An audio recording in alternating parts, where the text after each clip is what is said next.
Hello everyone, and welcome to our quick tutorial on this ruffles that you're seeing. Okay, so the length of the fabric you need for the base is your round shoulder measurement, and the width is as you prefer. It could be between 5 to 8 inches is fine.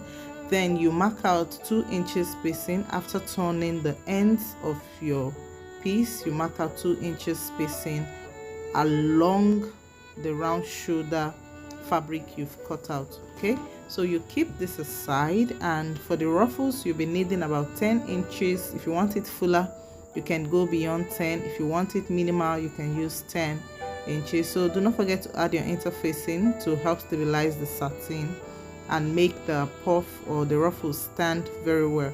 Okay, so you take it to your sewing machine and equally seal up the ends. Now you are going to turn the seam to the center of your fabric and mark out 6 or 8 inches gaps along this satin you have turned out. So you mark out 6 or 8 inches gaps in between the satin. The long strip of satin should be enough to go around your shoulder. You could use your shoulder measurement ×2 or ×3 to cut out this piece. Okay, so you take this to your sewing machine, and along the marked 6 or 8 inches spacing you make a gather stitch, and you can draw your gathers to make it more close and puffy when you stitch it down.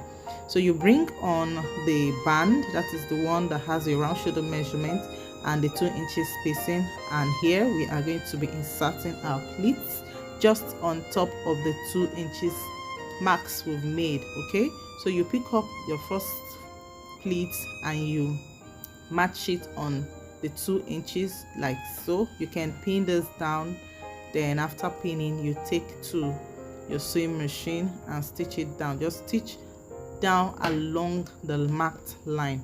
So you fill up the 2 inches you have marked out with your fabric, and this is what you should have at the end of the day.